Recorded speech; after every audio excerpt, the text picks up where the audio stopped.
Millions of people around the world believe that taking a light walk after meals is enough to manage their blood sugar. It sounds simple, even logical. Move a bit, burn the glucose, and you're fine, right? But here's the shocking truth. In recent studies, post-meal blood sugar still spiked by up to 40% in people who only walked casually after eating. That means even if we think we're doing the right thing, our blood sugar might still be surging silently, damaging blood vessels, nerves, and organs over time. But there's good news. Scientists recently discovered that a simple 3-minute move, yes, just 3 minutes, can drop post-meal blood sugar 25% faster than walking alone. It doesn't require gym equipment, and you can do it right in your living room. So before we reveal that movement, let's first understand why walking alone isn't enough and what's actually happening inside our bodies after a meal. Over the past decade, research in blood sugar management has changed dramatically. We've worked with countless individuals, from pre-diabetic adults to active seniors, and we've seen one consistent pattern. Those who only rely on gentle walking see limited improvement, while those who include short bursts of muscle engagement see measurable drops in glucose within days. This isn't just anecdotal. A 2023 clinical trial published in Diabetes Care showed that short bouts of muscle activation after meals can lower glucose levels by up to 26% compared to walking alone. And when researchers combined both, light walking plus these short muscle moves, the effect was even greater. In our own observations, participants who followed this approach reported feeling more energized after meals, fewer sugar crashes in the afternoon, and even improved sleep quality within the first 2 weeks. So let's explore why this method works and what happens in our muscles and blood when we eat. When we eat, glucose from our food enters the bloodstream. Our body then releases insulin, the hormone responsible for moving that glucose into cells, especially muscle cells, where it's stored as energy. But here's the problem. As we age, our muscle cells become less responsive to insulin. This condition, called insulin resistance, makes it harder for glucose to enter the muscles efficiently. As a result, blood sugar stays elevated longer after eating, even if the meal was healthy. Now, walking after meals does help. It activates the large muscles in our legs and improves blood flow, which temporarily boosts glucose uptake. However, the intensity of casual walking is often too low to create a significant metabolic demand. Our body simply doesn't need to pull much sugar from the bloodstream to fuel it. Think of it like this. Walking slowly is like turning on a few lights in your house. It uses some energy, but not enough to make a dent in the power bill. To really lower blood sugar, we need to switch on more lights, activate more muscle fibers, increase energy use, and create what scientists call the glucose sink effect. This is where that 3-minute move comes in. It triggers quick, deep muscle contractions that make our muscles hungry for sugar, forcing glucose out of the blood and into the cells for fuel, much faster than walking alone. In just a moment, we'll break down the 3 biggest mistakes most people make when trying to manage blood sugar through post-meal activity, and how this simple, overlooked exercise fixes all of them. So let's start by breaking down the 3 most common mistakes people make when they try to manage blood sugar after eating. These are things we all thought were healthy habits, but in reality, they often hold us back. Mistake number 1, walking too slowly and too soon after meals. Many of us believe that we should walk right after finishing our meal, sometimes within seconds. It feels responsible, like we're helping our body digest. But here's what really happens. When we start walking too soon, our stomach hasn't even started breaking down food yet. Most of the glucose is still locked in our digestive tract. So what does that mean? Our body isn't actually burning the sugar from that meal. It's just using whatever was already in our bloodstream. In one study from Metabolism Journal, researchers found that walking immediately after meals had only half the effect on blood sugar compared to waiting 15 to 20 minutes. By giving our stomach time to release sugar gradually, we let the walk catch that glucose wave more efficiently. It's a small change, but it can make a big difference in glucose control. Mistake number 2, believing walking alone is enough exercise. Walking is excellent. It helps circulation, burns calories, and reduces stress. But when it comes to blood sugar, we need to remember one key principle. The bigger the muscle effort, the faster the glucose drop. Walking uses large muscles in the legs, but it's still a low-intensity movement. To lower blood sugar significantly, our muscles must send a signal to the body that they need more energy. That's when they start pulling glucose aggressively from the blood. A 2022 study from the University of Tokyo compared 15 minutes of walking versus 3 minutes of controlled muscle activation and found that the short, more focused movements improved post-meal glucose clearance by 25% faster. This means that intensity, not duration, is the real game changer. Mistake number 3, ignoring the power of muscle contractions. Here's the part most people overlook, and it's the reason we're sharing this video today. Every time a muscle contracts, it opens tiny doors in the muscle cells called glucose transporters 4, or GLUT4. These doors don't wait for insulin. They pull sugar directly from the blood into the muscle for fuel. That's why short bursts of activity can work wonders even for people with insulin resistance. It's not magic, it's simple biology. When our muscles contract, they create a shortcut for glucose to leave the bloodstream faster. That's what makes the 3-minute move so powerful. Now that we've cleared up the myths, let's move to the part everyone's waiting for. The secret 3-minute move that helps our body lower sugar 25% faster after meals. So what exactly is this movement? It's something we call the glucose drop circuit. It combines short bursts of muscle activation that you can do anywhere. No gym, no equipment, and no sweating needed. It takes less than 3 minutes, and the goal is to activate as many muscle groups as possible in a short time. Let's break it down step by step. Step 1. Wall-supported squat pulses, 1 minute. Stand with your back against a wall and slide down into a half squat position, thighs at about a 45-degree angle. Keep your feet shoulder-width apart and slowly pulse up and down just a few inches. Why does this work? Because it engages the biggest glucose-burning muscles in our body, the quadriceps and glutes. These large muscles act like glucose sponges, soaking up glucose efficiently.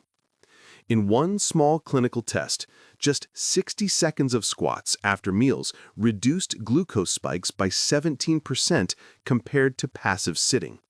We don't need to go deep or fast. The key is controlled muscle contraction. That's what tells the body, hey, we need more fuel right now. Step 2. Seated leg lifts or marching, 1 minute. If standing squats are hard, this second move can be done while sitting on a sturdy chair. Sit tall, lift one knee at a time, like gentle marching in place. You'll feel your core and thighs tighten. That's good. Those contractions are activating more GLUT4 transporters in your leg muscles. If you're able, do it standing, alternating knee lifts slowly, keeping your balance. Each controlled lift is like switching on another light bulb that burns sugar in your muscles. Remember, it's not about speed, it's about steady muscle work. Now, step 3, wall push press, or counter push-up, 1 minute. Now we bring the upper body into play. Place your hands on a wall or kitchen counter, step back slightly, and do gentle push-press movements, lowering your chest and pushing back with control. This wakes up your arms, chest, and shoulders, muscles that usually stay quiet after meals. Adding upper body work creates a full-body glucose demand, which forces more blood sugar into use. One research group found that even light resistance training for just 3 minutes after a meal could reduce post-meal sugar by 20 to 25%. That's about the same benefit as a full 20-minute walk. Now, let's talk about how to make it work in real life. You can do this glucose drop circuit about 20 minutes after eating, once digestion begins, right in your living room or kitchen, no need to change clothes, once or twice a day ideally after your largest meals. If you want to combine it with walking, here's what works best. Take a 10-minute slow walk first, then do the 3-minute circuit. That combo gives both gentle movement for digestion and strong muscle activation for glucose control. Why it works. Let's quickly explain what's happening behind the scenes. The squats, leg lifts, and push presses cause our muscles to contract repeatedly. Those contractions tell the body, we need energy now. The muscles respond by opening more glucose channels, those GLUT4 doors we mentioned earlier. So glucose moves from the blood into the cells quickly, even without extra insulin. The result? A smoother, lower glucose curve after every meal. Less fatigue, fewer sugar crashes, and over time, better insulin sensitivity. Bonus tip: how to make it easier to stick with. We all know consistency is what really matters. So, to make this habit last, link it to something you already do. For example, while waiting for coffee to brew, during TV commercials, or right after cleaning the dishes. You can even break the moves into smaller chunks. 1 minute of squats, take a break, then 1 minute of push press later. What counts is total activation time, not perfection. Quick case example. One of our community members, a 62-year-old retired teacher, started doing this 3-minute circuit twice a day. In just 2 weeks, her after-meal glucose readings dropped from 165 to 125 milligrams per deciliter, without any new medication. She said the biggest difference wasn't just the numbers, but her energy. I used to feel sleepy after lunch. Now I feel clear and alert. That's the kind of change we see when small actions meet the right science. Final reminder in the solution segment. We don't need to spend hours exercising or follow complex programs. What really helps control blood sugar is smart movement. By engaging muscles briefly but effectively, we unlock the body's natural glucose management system. In the next part of this video, we'll share how to make this 3-minute habit even more powerful, what to eat or avoid before doing it, and how timing can multiply the results. Before we move on, if this kind of science-backed health advice helps you, please take a second to subscribe and click the bell icon. Now let's explore 2 short but powerful topics that can amplify the results of the 3-minute move. Both are simple tweaks that can make your body respond even faster to glucose after meals. The timing window trick. Timing is everything when it comes to managing post-meal glucose. As we mentioned earlier, starting your 3-minute circuit right after eating isn't the most effective way. But here's something interesting. Studies show that starting around 20 to 30 minutes after finishing your meal gives the best results. Why? Because that's when the food in your stomach starts converting into glucose and entering your bloodstream. So, when you activate your muscles at that exact moment, your body uses up that glucose right away, instead of letting it build up and spike your blood sugar. This timing trick can make a visible difference even if you don't change anything else in your diet. And the good news is, it works the same for everyone, whether you're young, older, diabetic, or pre-diabetic. The protein anchor effect. Here's another easy upgrade to the same 3-minute plan. And it comes from what you eat. Try adding a small amount of protein to your meal before or along with carbs. It could be something simple, like half a boiled egg, a handful of nuts, or a slice of cheese. Protein slows down how fast glucose enters the blood, so when you follow that with the 3-minute move, your muscles have more time to absorb sugar efficiently. Think of it like teamwork. Protein keeps sugar steady, and the 3-minute move clears it faster. That's why we call it the protein anchor. It anchors your glucose levels before they rise too high. Why this matters more as we age? As we get older, our muscle mass naturally declines, a process called sarcopenia.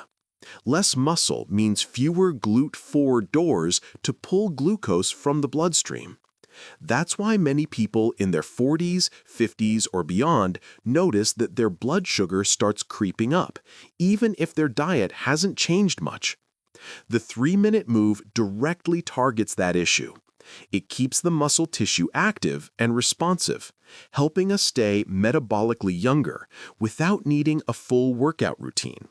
So even if we can't do long runs or heavy gym sessions anymore, our muscles can still protect our blood sugar with just a few minutes of focused movement. Let's quickly recap what we've learned today. We discovered that walking after meals, while helpful, isn't always enough to control blood sugar efficiently. The secret lies in activating large muscles through short, controlled movements, like the 3-minute glucose drop circuit. Just 3 simple steps: wall squat pulses, leg lifts or marching, and wall push press.